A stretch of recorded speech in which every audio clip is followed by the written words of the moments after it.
अंगं हरेः पुलकभूषणमाश्रयन्ती भृङ्गाङ्गनेव मुकुलाभरणं तमालम्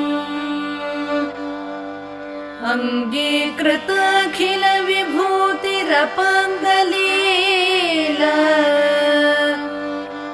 माङ्गल्यदास्तु मम मङ्गलदेवतायाः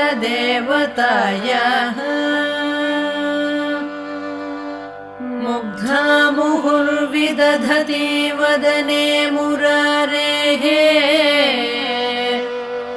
प्रेमत्रपा प्रणिहितानि गतागतानि